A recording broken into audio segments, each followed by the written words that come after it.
really noticed right off the bat from the first time using it, the tightness that occurred and the fine lines that disappeared and how it just hydrated my skin so well. And I didn't need any moisturizer or anything with using it. And and over time, just using it every day has really made a difference. My skin just feels so much better. Great results, Kim, from using Flawless Transformative Facial Mist from Great Life Now. Flawless is your non-invasive, affordable alternative to Botox. Why spend hundreds or even thousands on expensive med spa procedures that leave you looking frozen? Flawless is the quickest, easiest, and most natural way to look 10 to 15 years younger instantly. A simple spray lasts all day to tighten and lift sagging skin while smoothing away fine lines and wrinkles for firmer and more youthful skin at any age. No needles, no downtime, no costly clinic visits. Go to greatlifenow.com and discover why thousands are choosing Flawless over Botox. Flawless by Great Life Now at greatlifenow.com. This episode of Trip Tales is presented by Level 8 Luggage. You guys know I'm trying to be better about being a carry-on girl, and I think I found my new favorite. I just got the 20-inch carry-on from Level 8 Luggage in the prettiest light pink. And not only is it super cute, but it's also incredibly practical. It's light as a feather, has 360-degree spinner wheels that glide like a dream, and an anti-scratch surface so it still looks great even after multiple trips. Right now, Level 8 is running a special July anniversary promo. You can get 20% off site-wide with the code PREAS20 at level8cases.com. Again, that's PREAS20 for 20% off, and I've got that code and link for you right in the show notes. Make travel less of a burden and a lot more stylish with Level 8 Luggage. Welcome to the Trip Tales podcast with me, Kelsey Graves. Let's jump into a new episode exploring a vacation destination that you'll want all the details about. Hey everyone, welcome back to Trip Tales, the podcast where real people share their real trip stories, giving you destination inspiration and practical planning tips. Today, I'm thrilled to be welcoming back a returning guest, a Trip Tales OG, Ryan, who was on episode 15, sharing about his couple's trip to Costa Rica. So welcome back to the podcast, Ryan. Thank you so much for being here. Kelsey, this is becoming a habit of ours in June, it appears. But I go to Central America and then I get to come on your podcast. So we need to keep this up. Yes, I'm loving it. I start every episode with a rapid fire get to know you. So remind everyone where you live, what you do, and about your family. Me and the family, we live in the suburbs of Cleveland, Ohio. My wife, Heather, and I have been married 19 years. So the big 20s next year. So maybe that'll be next June's podcast. We shall see. We have 4 children. Owen is 15, Brooklyn, who is 13, Wyatt is 11, and Emerson is 8. And so we live in the suburbs, as I said. I'm an eye doctor and own 2 practices here in Northeast Ohio. And Heather is a director of business development for a multimedia company with a local business here as well. And so we have, with the 4 kids and 1 dog and just life in general, we're plenty busy. But we're certainly thrilled to be back and thrilled that you managed to keep this podcast going now for quite a bit. I can say I was there near the beginning. Yes, I'm so proud. Last time we talked was exactly a year ago, June 2024, and now we're talking in June 2025, which is exciting. And last time we talked, you mentioned the ages of your kids and you said all you do is drive. And now I'm in the same boat because I have a teenager, but you have 4 that are not 16 yet, but are at the ages where they really, really want to go a lot of places. So I have to imagine that you and your wife are driving even more now than ever.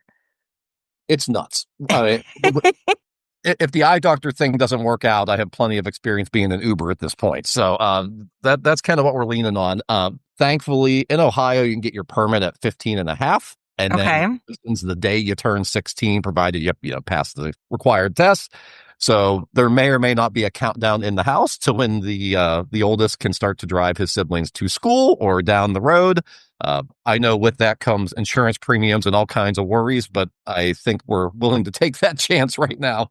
So does he have his permit yet? Not yet. November, he can get his permit. So he's just 15, but there's light at the end of the tunnel. We're a little excited about the prospects. Yes, I know. I feel like I'm conflicted. Half of me wants them to drive so that they can drive their siblings and stuff. And then half of me is like, oh my gosh, you're going to be on a road with all these crazy people. But I guess that's just parenthood, right? I always tell the parents of the younger kids, it doesn't get easier. It just gets different. Yes, yes. My father told me years ago, he goes, as the kids get bigger, so do the problems. And Yes. yeah, he claims that you actually never stop worrying. I mean, Yes. even 60s, I still think they worry about us. Yes. A friend of mine said, little kids, little problems, big kids, big problems, which is exactly right. Right. I have to tell you, when we were back on episode 15, you shared about booking the Andes Papagayo using Hyatt points. And at the time, I was a total points and miles newbie. And I'm proud to say I've come a long way since we last talked. And I've booked many hotels, transferring my Chase Ultimate Rewards points to Hyatt hotels. And it is such a fun hobby. It's addicting, isn't it? It is a little addicting. Someone once described it to me as extreme couponing for travel nerds, and that's pretty much what I feel like we do most of the time. And once you've discovered that Hyatt's, we'll call it Pandora's box of Hyatt through Chase, oh dear heavens, like you can get so much value. And I may or may not have been writing down your hotels you did at the Grand Canyon, because that's on the agenda for the next 18 months. And boy, you can just save so much money. And with us, with the small business, I mean, we're spending quite a bit anyway.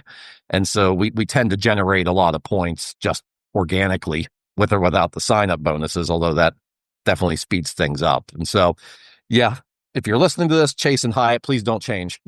Yes, I know. You do kind of feel like handcuffed to Hyatts, which I'm fine with for now. But I feel like once you kind of exhaust some of the best ones, it's hard. And it's just so funny because I'm like, well, I booked things on cash like 3 years ago. But now I'm like, but I could get this one for free. And then you're looking at like all inclusives in Cancun. And it's like, well, there's 150 to choose from, but I'm narrowing it down to these two because I want to use the points, which is good. But then sometimes I like kind of go a little crazy. But my favorite redemptions so far have been the Grand Hyatt Scottsdale, 100%. That is an amazing hotel for the points value. Even our friends who are like super bougie and don't really care about points and miles, they kind of get annoyed. They're like, no, they don't want to be handcuffed to anything. We're impressed with our Scottsdale choice, and they wished that they had stayed at our hotel, and we booked it on points. And then in a couple weeks here, my husband and I are going to the Cape, a Thompson Hotel in Cabo, which is kind of like a bougie boutique. It's not adults only, but it looks and feels adults only hotel on points in Cabo. And I'm just like, it's the best feeling in the world. And you don't feel bad about like splurging on a big dinner because you're like, so far, this trip is like generally free-ish. Right. And, probably the nicest family one we've been to is Baha Mar. I know you've had multiple episodes there. We did it this past spring break with the kids. Yes, it costs more points when you have to get 2 rooms and have more people. There's just no way around that. With that being said, when you can take people to a rather expensive island in the Caribbean, and I added up every dime I spent on that trip, and it was $2,000. That's insane.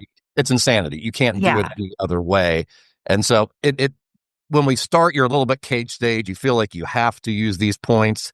Then you sort of learn that, there's always going to be ways to get more points. And then you start to become a little looser with where you spend them. For example, I know this has nothing to do with Belize, by the way. Yeah, we'll get there. We'll get there. But at Christmas time, we're going to go down by you and we're going to stay at the Gaylord. Fun. There for over Christmas, just for 3 nights. It's not a good points redemption at all through the Marriott program. No. But you know what? The cash price was ridiculous. And so we transferred points into the Marriott program to use the ones, or to add to the ones we already had in there. Would I do it again? Probably not for what we spent. But every year those points get devalued as these programs change. So, you might as well use them while you have them. Yeah, in the space they call it earn it and burn it. Yes, I love that. You end up doing. Yes, I love that. Love that you're coming to Opryland. Email me later if you want some tips about Nashville. You have to do Soundwaves, the water park. It's so fun. It'll be indoor at that time, but you guys will have a blast. Lots of Christmassy stuff to do. I'll email you sidebar about that. Maybe I'll do a podcast episode because it's fun, and then there's parts of it that's chaotic. So you kind of like have to have a plan going into it because it gets really busy.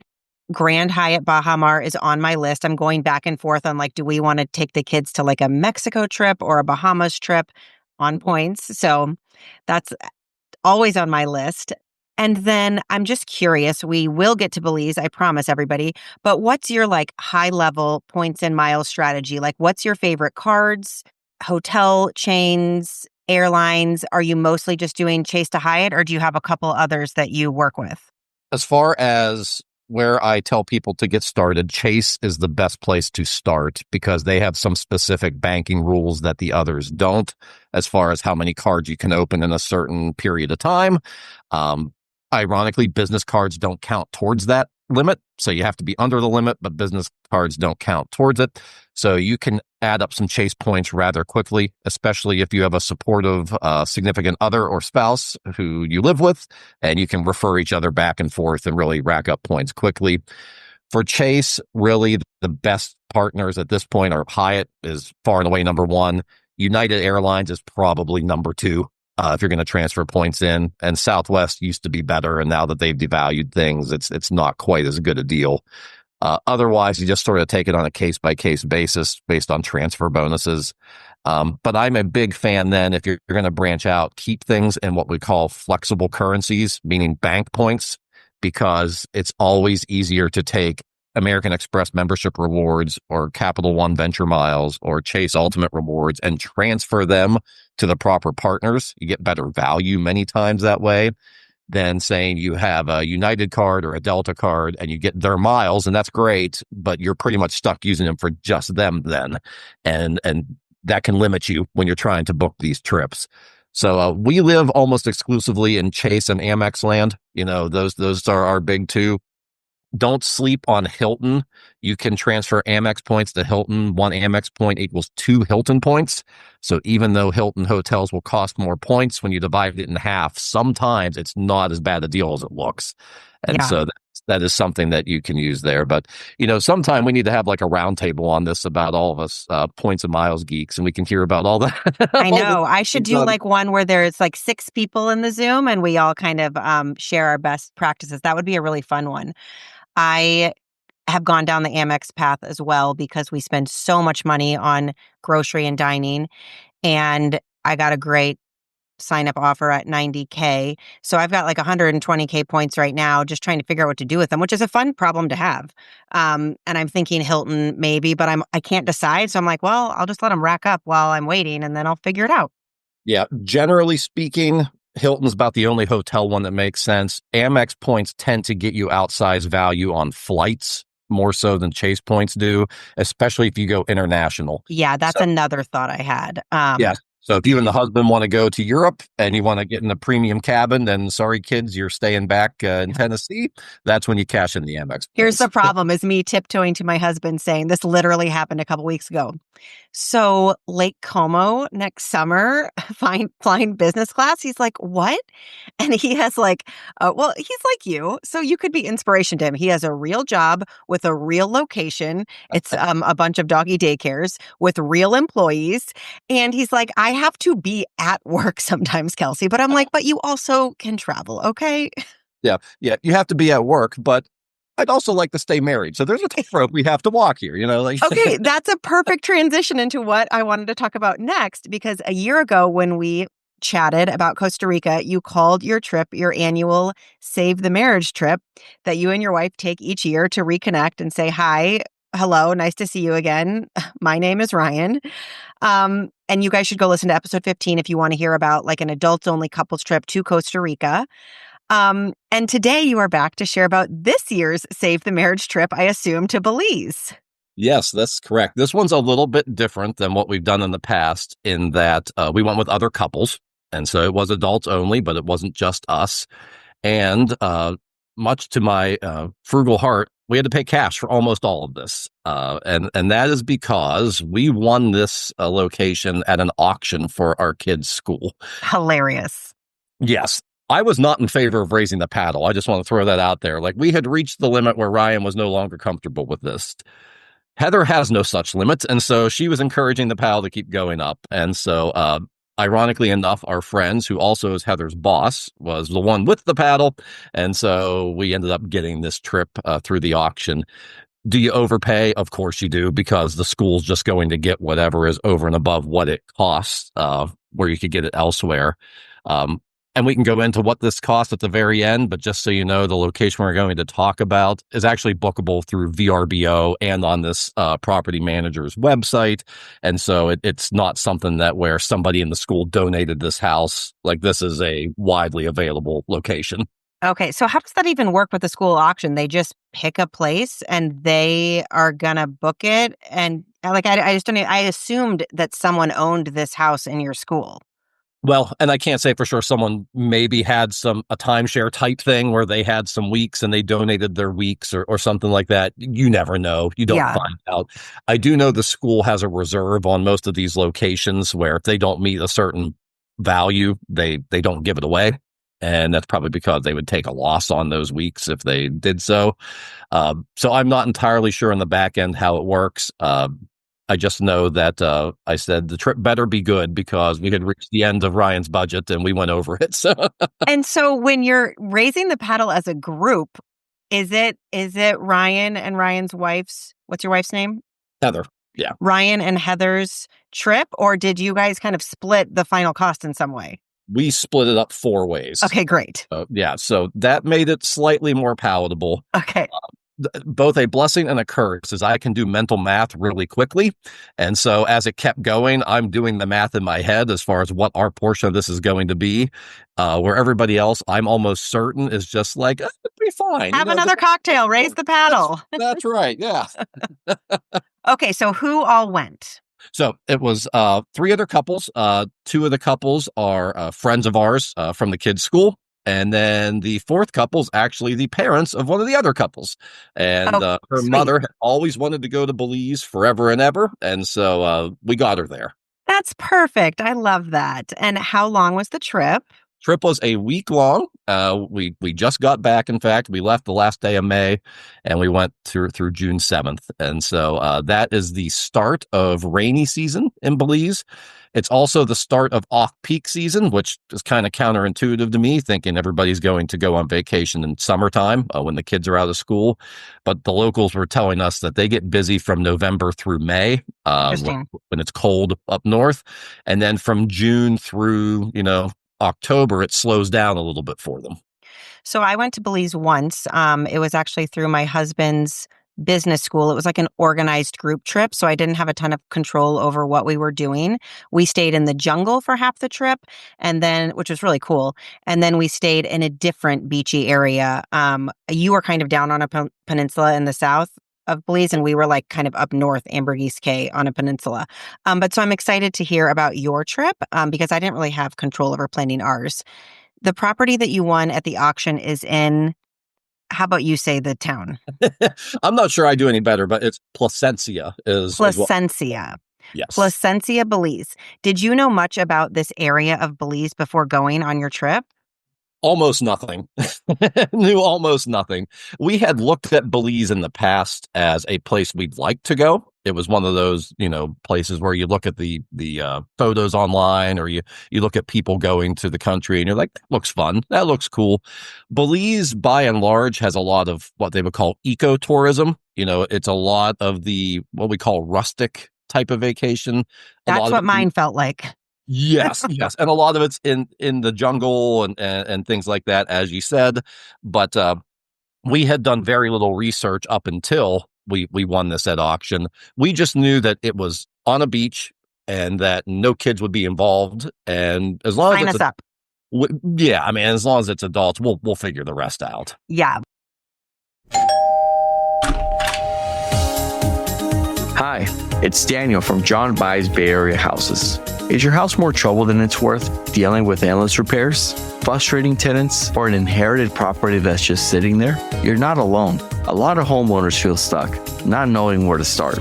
That's where we come in. At John Buys Bay Area Houses, we make selling your house simple. Just call 510-800-JOHN or visit our website and you'll get a fair cash offer in minutes. We buy houses as is. That means no cleaning, no repairs, no agent fees or commissions. You choose your timeline, you skip the hassle. We handle the hard part so you can move on with confidence.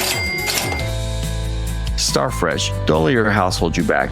Call 510-800-JOHN or search online for John Buys Bay Area Houses to get your cash offer today. That's 510-800-JOHN. Start fresh.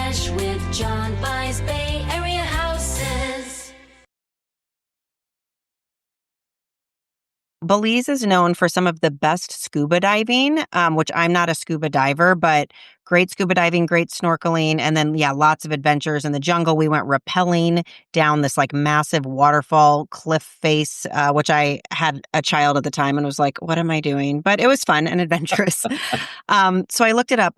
Placencia is a beach resort area on the coast of Belize. It's at the southern tip of the Placencia Peninsula. That is a tongue twister.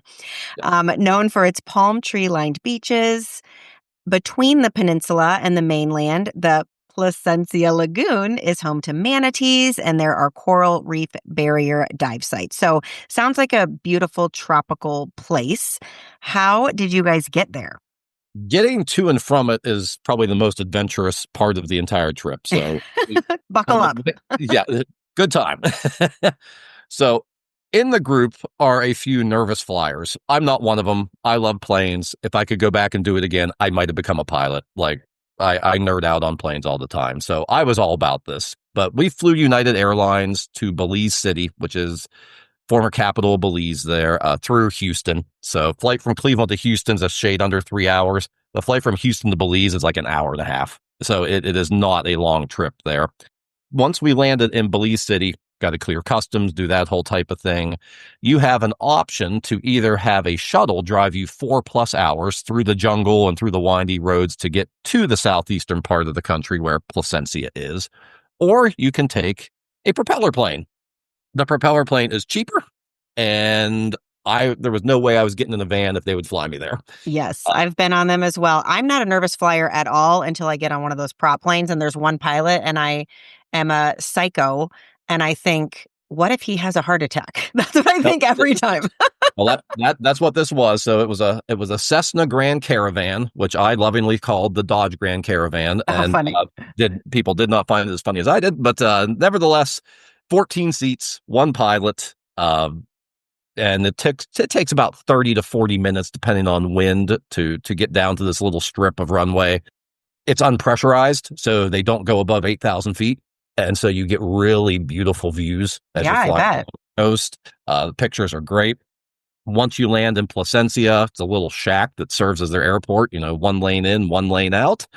What was funny is they only have so much room for bags on these planes, of course. And so we get off, they have this cart that comes over with your bags. You just help yourself to your bag. I'm kind of remembering some of this. Okay. Oh, yeah. Yes. Yeah. PTSD, maybe.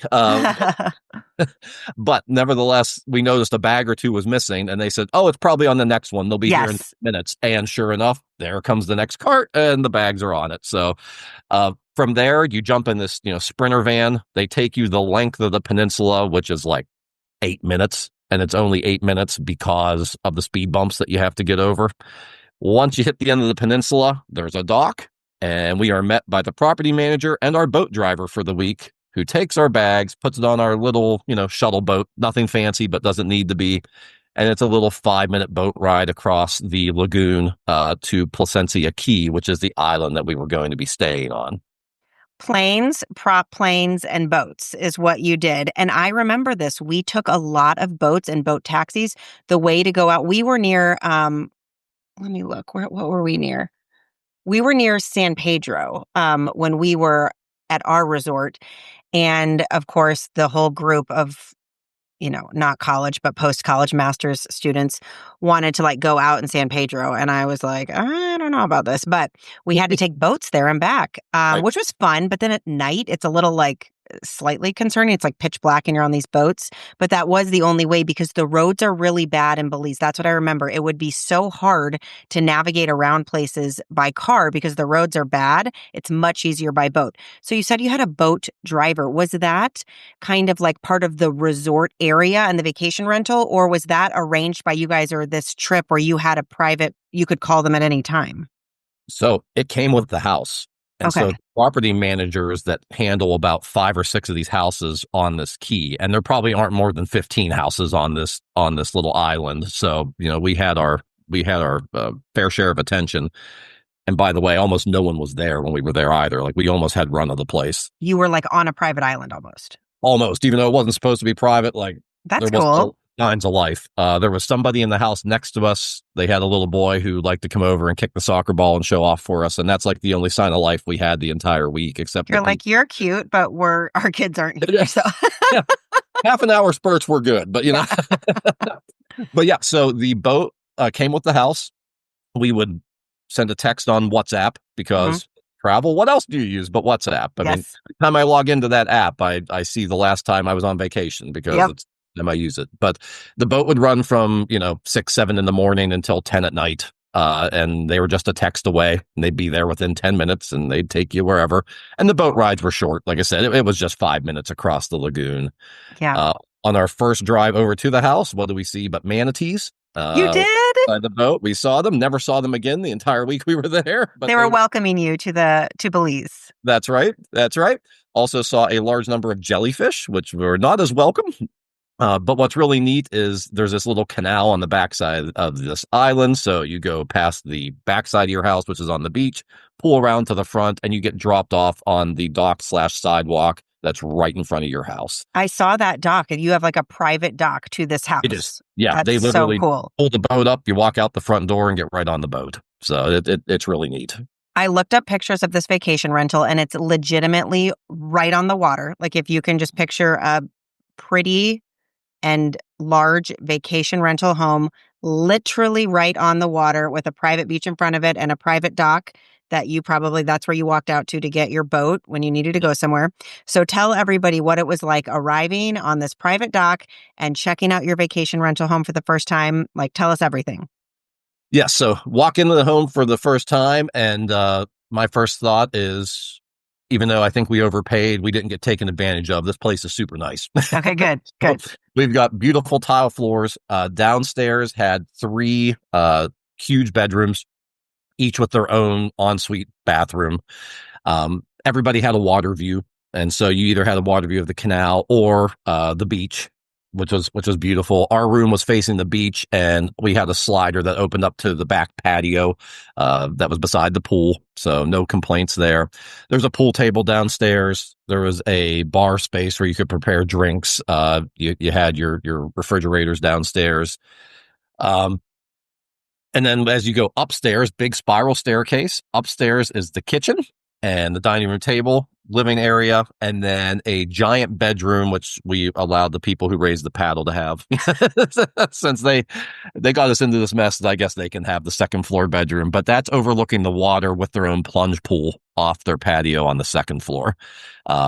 In this house, what also came with it was housekeeping. So she showed up every day to clean the house. Wow. She would do your laundry for you, and there's no extra charge for that. You tip at the end. So depending on your comfort level with having someone fold your clothes, she would do it. And she just asked that you put your, laundry bag out in the hallway for her. So when she was done vacuuming, she'd just take it upstairs and do the laundry. Wow. She would clean up after you. And we also had a personal chef for 3 days that came with the house. Stop. This is getting better and better by the second. It is. And so we had to pay for the groceries, but he did all the grocery shopping. He sent us the menu a few weeks in advance. We told him about anybody that had food allergies or if there's anything that didn't sound good to us, but very little didn't sound good to us. So he went grocery shopping. At the end of the time, you could either Venmo or give him cash for, your portion of the bill. And then he made on Monday, Wednesday, Friday, breakfast, lunch, and dinner for us. Oh my gosh, this is amazing. You're like traveling like a celebrity.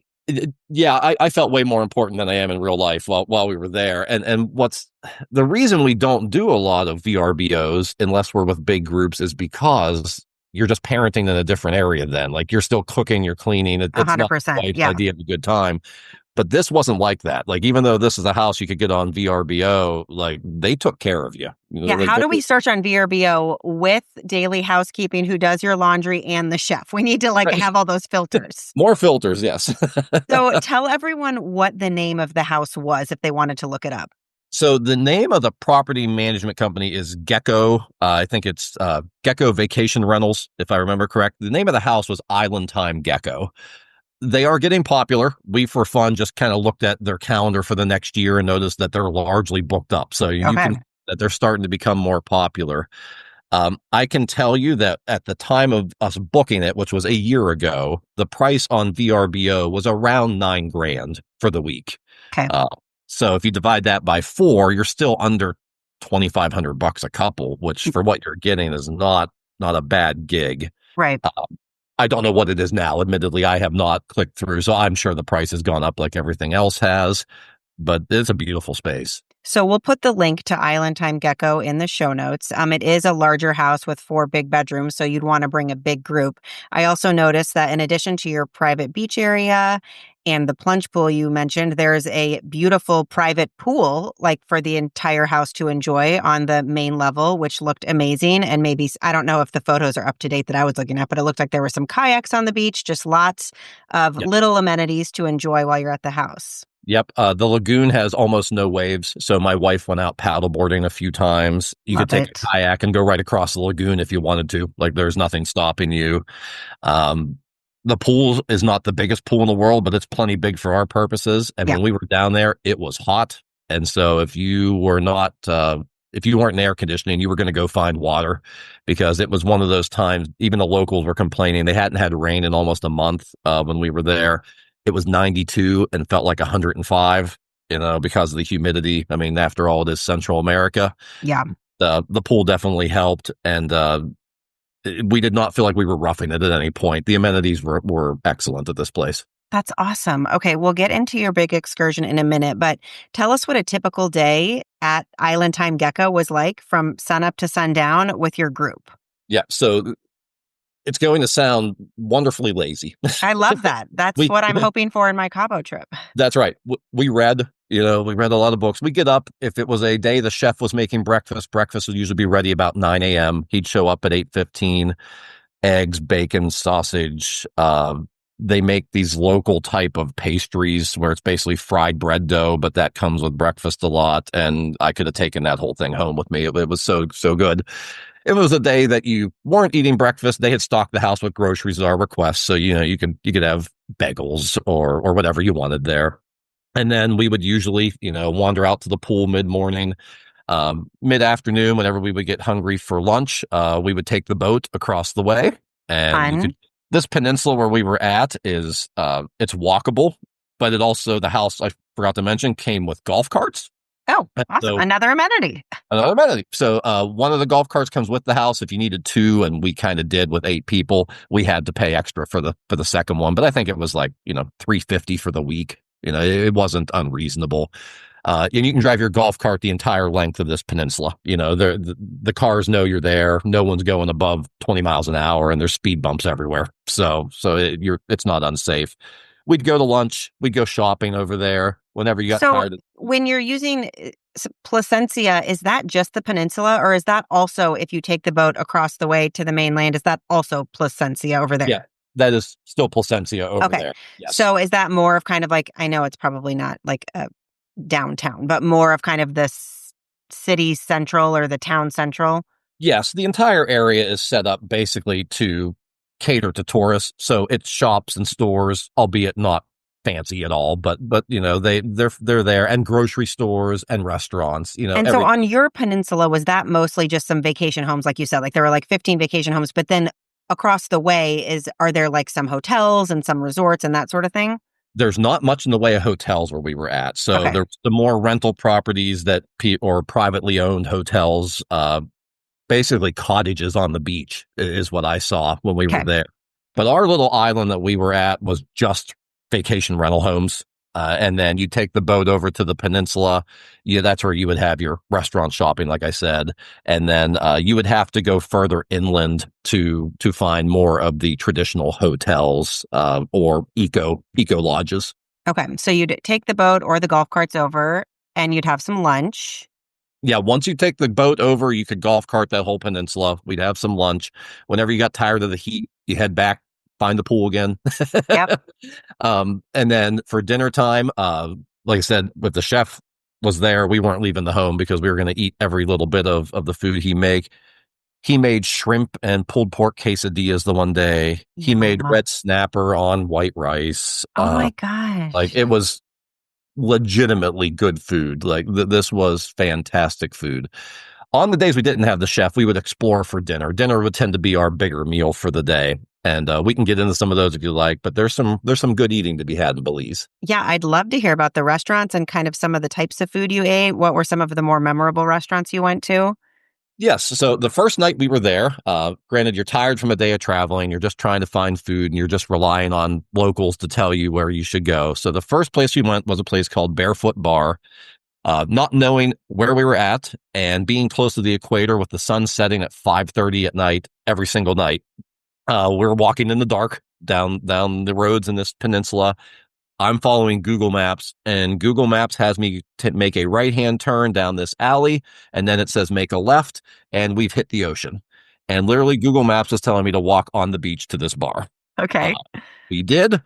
However, there's large piles of seaweed that they were collecting to get rid of because sometimes the tides will bring all the seaweed in. So that was an adventurous walk to dinner that night. And that's why it's called Barefoot Bar. You've got to barefoot it all the way there. You do. Absolutely. But once you finally get there, you get to eat barefoot on a beach on a table. Oh my gosh, I love it. And there's no lights out there. You can't see. So they bring these little candles. They sit on the table so you can try to see your menu. And the rest of us are using our cell phone flashlights to try and read the thing. But the food was very good. And so no complaints there. Right next door to that is probably the most famous bar and restaurant on Placencia, and it's called Tipsy Tuna. You gotta love the names. Yeah, I do love the names. It's a little more developed, I would say. It's really big. They have a lot of seats indoors out of the heat that are facing the ocean, so you can sit there and kind of have an afternoon drink or a little snack. But they serve food from 10 to 2 a.m. if you wanted to stay out that late. Not at this age, I don't. There's also, we ate at a place for lunch called Omar's, really good seafood. Rumfish is another place. It's upstairs, but once again, excellent seafood. The one thing I will say, all these places are open air. There's no AC to be had. So you're going to be hot. Yeah, and Belize is very, very casual, so you do not need to dress fancy at all. I kid you not. You could show up in athletic shorts and a t-shirt and no one would blink. Yeah. Most of us were dressing up slightly more like a polo and khaki shorts just because you felt obligated to. Yeah, on vacation. But we were definitely more dressed than we needed to be. Yeah, so it's a very chill environment where you can just bring comfy clothes. If you really want to just take it easy, you could pack lightly and enjoy your time. And you've got someone doing your laundry, so... That's right. And then the last place, which we need to mention, it was probably our favorite meal of the week, is there's a place called Placencia Yacht Club. It does not appear to be a club nor serve yachts, but nevertheless, cool story. The owners of this restaurant, bar, whatever you want to call it, are European. They sold all they had to move to Belize to start a fishing charter business. And they moved in 6 weeks before COVID hit. So they had... all their money was tied up in this restaurant, and now there's no tourism. They have nothing to do. They can't go out in fishing charters. What are we supposed to do? Lo and behold, as they were repatriating citizens, people were driving up to this dock saying, how much do we need to pay to dock our boats here and have a drink? And so this European woman starts making food and starts serving drinks. And basically on this dock, concocts this thing that becomes Placencia Yacht Club. Her husband and her live on this giant boat. Wow. And they still do fishing charters once or twice a week. The rest of the week, she opens when she feels like it, never before 3 p.m., usually closed by 9 p.m. The menu has 5 things on it. There's nothing, but she makes all the food herself. There is nothing else there. Her husband will come over and help if it's an exceptionally busy night. But the night we went over there, took the boat, they dock right there. We get off. She has 3 dogs. The dogs get to hang out with you while you eat because that's what dogs do. And we essentially had a homemade meal. She made dumplings. She made the best pasta carbonara I've had in decades. Chicken wings and bruschetta. Because she's coming from Europe, so she's using her European cooking techniques. That's correct. And so I believe she's from Switzerland. Oh, and cool. So, very Italian influenced, and the food was unbelievable. And there's no hurry. The 8 of us took 3 hours to eat, and there's no one else there. And she was just happy to have us. And so we had a wonderful time. That is so cool. I love that story. I feel like that's a lot of people, have that dream of like, gosh, I wish I could just pick up and move to an island and open a coffee shop and, walk around barefoot. And everyone thinks it, but they actually did it. Now, unfortunately, right before COVID made it challenging, but then this was born out of it, which is so cool. And maybe that's what it was meant to be all along. I don't know. That's awesome. Yeah, really cool story. And it just makes you appreciate what you have from an amenity standpoint. And it also makes you wonder, could I live a life like that? Yeah. We're rather spoiled in the way we live in a lot of ways. That's what's so fun about traveling, though. I just had my kids on the podcast. By the time this comes out, it will have been a few episodes before, but I talked to them about that with traveling. Like, part of it is about relaxing and having fun and enjoying yourself and taking a break from our busy lives. But a big part of it, especially what I'm noticing with my kids, is like showing them how other people live. And it's not right or wrong. It's just different, and noticing how other people live. And yeah, wondering, could I do that? Would I ever do that? It's just fun to see different places, see how people live, and just appreciate their culture and how they're doing things. Yeah, and you'll find it varies by country. Like when you go to the Bahamas or a lot of the Caribbean, they're very westernized. They're almost Americans with different accents. Like they know how we like to live, and they try to cater to that. You go to some other places, like when we went to Grenada, and I would put Belize in this category. They're thrilled you're there. They are thrilled you want to spend money. They have zero interest in adopting your way of life. They are totally happy with what they got. Yeah. That's what I was going to ask you, what the people of Belize were like. Like in general, what were the vibes you got from the people there? Very happy, very friendly. Belize, actually, the official language is English. So many of them speak impeccable English. There are a lot of immigrants there from other Central American countries. For example, our property manager was from Nicaragua. The boat driver was from El Salvador, but the English was phenomenal. And that makes it easy. It makes it very, very easy. Currency-wise, $1 equals $2 Belizean. So it does make you feel a little better when you go out to eat and you see something listed for $30, but it's actually $15 to us. They accept American dollars widely. You'll get change back if you pay in cash in Belizean money, but they do accept American dollars. But a lot of credit card acceptance island-wide. And so a lot of times, if you have a credit card that does not charge the foreign transaction fees, use that, and you'll always get the best rate. Awesome. Really noticed right off the bat from the first time using it, the tightness that occurred and the fine lines that disappeared and how it just hydrated my skin so well. And I didn't need any moisturizer or anything with using it. And and over time, just using it every day has really made a difference. My skin just feels so much better. Great results, Kim, from using Flawless Transformative Facial Mist from Great Life Now. Flawless is your non-invasive, affordable alternative to Botox. Why spend hundreds or even thousands on expensive med spa procedures that leave you looking frozen? Flawless is the quickest, easiest, and most natural way to look 10 to 15 years younger instantly. A simple spray lasts all day to tighten and lift sagging skin while smoothing away fine lines and wrinkles for firmer and more youthful skin at any age. No needles, no downtime, no costly clinic visits. Go to greatlifenow.com and discover why thousands are choosing Flawless over Botox. Flawless by Great Life Now at greatlifenow.com. Did you feel safe the entire time being in a house kind of that you said not that many people were on the island, which is kind of nice, but also sometimes it can be a little like eerie. Did you guys feel safe?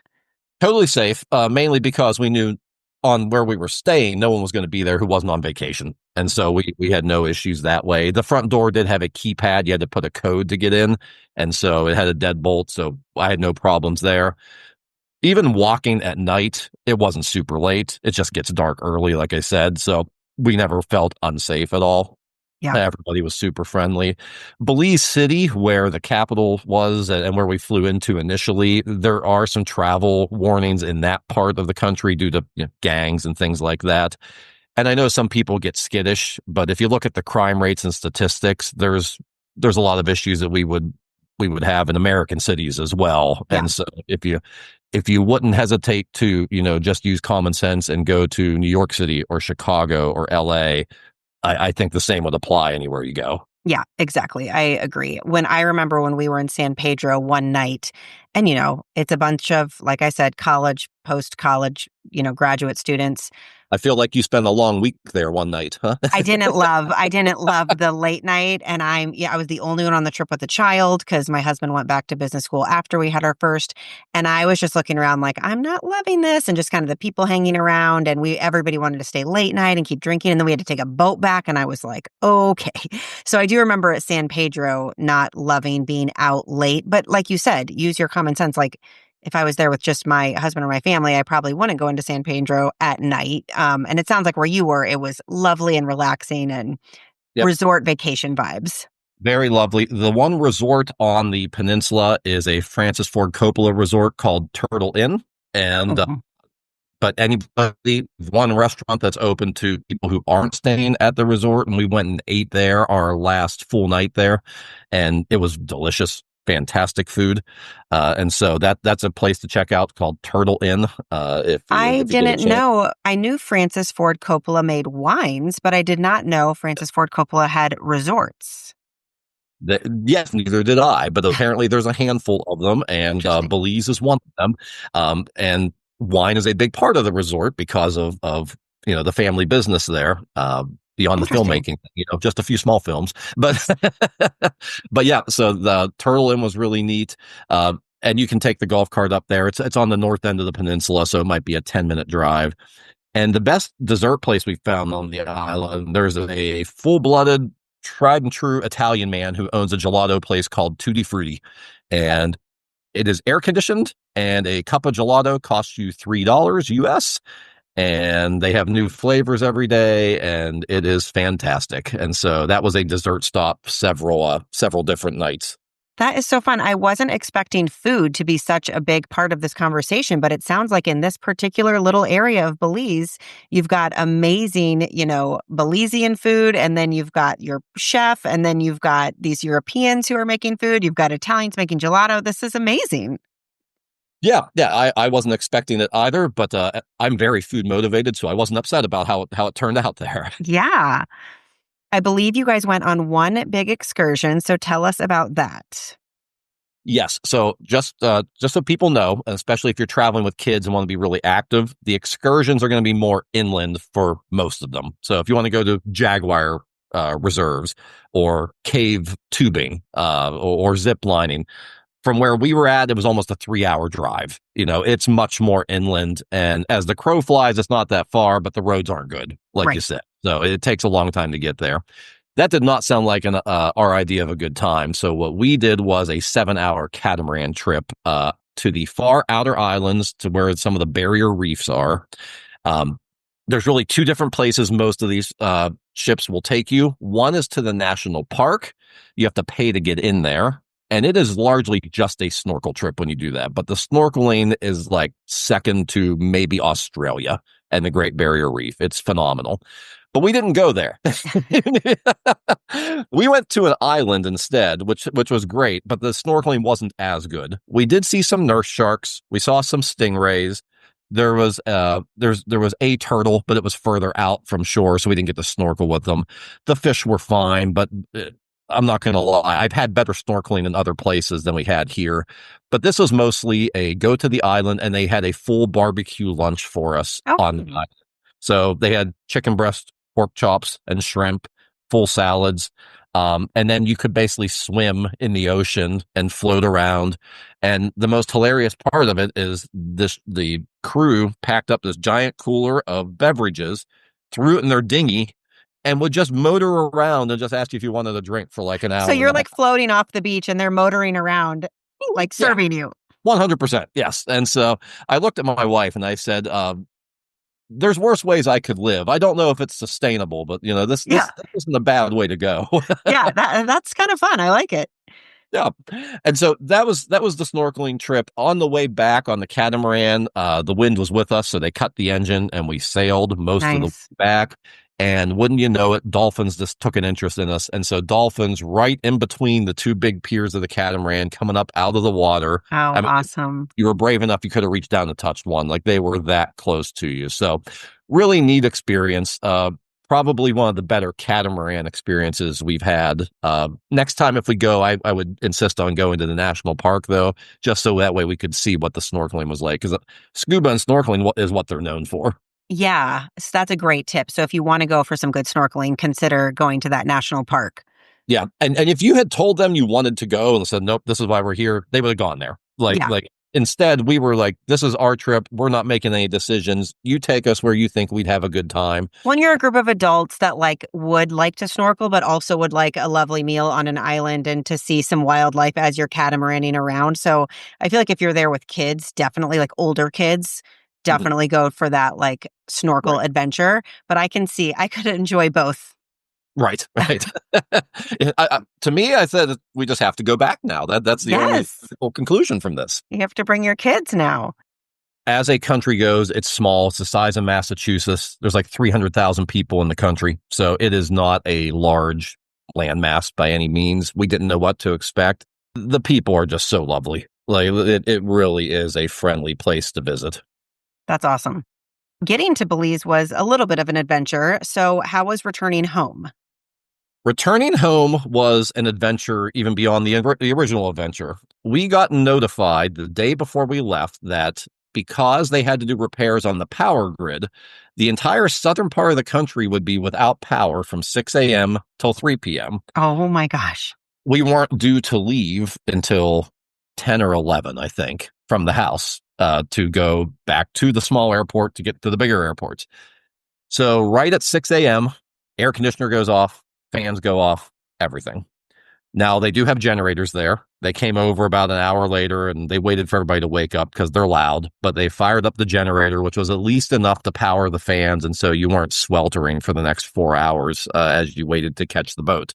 But the entire southern half of the country is without power. So you get back to the little airport, there's no air movement. I mean, it's a shack. So it's 90 degrees out. You're just baking.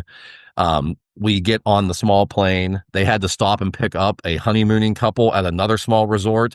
We didn't know that. So we thought there's something wrong with the plane for a minute as we decide to land at an airport 15 minutes away and not 40 minutes away. I'm sure the people in your group that don't love flying were kind of freaking out at this point. Yeah, we were on the ground for 3 minutes. Literally, they tossed their bags underneath the plane, tossed them in the cabin and said, all right, you're off again. And so we get to Belize City.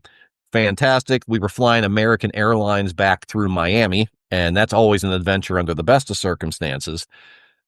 The weather in the U.S. was rough that Saturday, and the flight coming to get us was already delayed an hour and a half. And we only had an hour and 55-minute layover in Miami to clear customs, get bags, recheck bags. This is going to be tight. My wife and I have global entry, which is a wonderful thing if you go international a lot. I just got my card in the mail and I'm so excited to come back into the country from Cabo. I cannot wait to use it. It is. Once it's like pre-check and clear, and that once you go there, you never go back. Because whatever they charge me in the future, I'm just paying it because and a lot of credit cards will cover it for you. But yeah, I got mine covered. We got on the plane, we get to Miami, we pull up to the gate with 55 minutes before our flight is supposed to leave. Now, the flight who was coming to get us to take us back to Cleveland had also been delayed coming from Atlanta to Miami. So I'm liking our odds. I'm like, okay, they were delayed 40 minutes leaving Miami or Atlanta. There's no way they turn this plane around on time. We're going to have more time than what it looks like. We get in there, we get through global entry. Miami is the first airport in the country to have what they call seamless entry for the global entry members. You just literally stop, take your picture. They say, McKenna says, you're good, go. It took us. Now, but what about the rest of your group? Did they all have global entry? No. So half of them did. You were like, bye. Yeah. The other thing you can do is mobile passport. If you downloaded the app on your phone, you can upload all your information ahead of time. You hit submit as you hit the airport. And then whenever you get up to the desk, they scan a barcode or a QR code on your phone and it speeds it up a little bit. But you still have to wait in the line with the other people. You do, but there's a separate line. Oh, okay. That's a good tip. Save some time. And I've actually seen in some airports where global entry is not working well, where the mobile passport line is shorter. Okay. Good to know. Mobile passport. You guys mobile passport. That out. So our kids don't have global entry yet just because it's hard to get them over for the interviews. So when we left the Bahamas, we had to do mobile passport and there was no one in that line. We just walked right. Great. Yes, so good to know. That's a tip for people if not everybody in the group has their own. So at any rate, the 4 who didn't have global entry did not check any bags. So once they were through, they could just run to the gate. The 4 who did have global entry had to recheck bags. 3 of the 4 bags made it. The other one showed up at 7 p.m. the next night, but we eventually got Trip's them. over at that point. That's right. We're going to be fine. We're heading home. They turned that plane around on time. I have no idea how they did it. And so by the time we got to the gate, we actually timed it on our watch or looked at the pedometer, 1.2 miles from the time we stepped off the plane till we got to the gate. And it was the same terminal. Oh my God. We never left the D terminal. It was 1.2 miles. So insanity, but we got there. We were supposed to board a little earlier. I think they were on group 6 or 7 by the time we got there, but we got on the plane. We got to Cleveland. Took 45 minutes for bags to hit the carousel, and the Cleveland airport just isn't that big, so don't know why, but it took forever. Pulled in the driveway at 1:30 in the morning and said, let's go to bed. Yes. Wow. You're like, of all the planes to turn around quickly, this is the one that's going to do it. Like so often you're just we got to clean it a little longer. We're waiting on crew. Not today. At minimum, most of these airlines take an hour from, disembarking to, hey, we're ready to go. And they had that plane turned around in 38 minutes. It's like unbelievable, but we made it. You made it. Was a little more exciting than we cared for it to be, but we got there. Well, what an amazing trip. I loved hearing about this adorable little peninsula in Belize. Ryan, thank you so much for coming back to the Trip Tales podcast. I'm going to end this the same way I end every episode. If someone out there is considering this trip, what is it about Belize that would make you say, just book it? If you want some of the most relaxing times that you've ever experienced in your life, go to Placencia, Belize. It is, there is not a worry in the world. They are there to take care of you, and they will not let you lift a finger to do anything for yourself. It was truly where we're at in our time of life, and with our busy selves, it's exactly what we needed for that week. And you're going to eat really well. You're going to eat really well, and if you go the right time of the year, it'll be so hot you don't even gain that much weight. So sweat it all out. That's right. Well, thank you so much for coming back to the Trip Tales podcast, Ryan. We're just going to have to make this a tradition each summer to hear about your cool adventures. See you next June, Kelsey. I love it. That wraps up another episode of Trip Tales. If you have a trip you'd like to share about on the podcast, email me at triptalespodcast@gmail.com and I'll add you to the schedule. Also, be sure to follow the show so that you don't miss any upcoming vacation destinations. And if you have an extra minute in your day, please leave a review for the podcast. It helps more than you could imagine. Thank you so much, and I'll see you on the next episode of Trip Tales.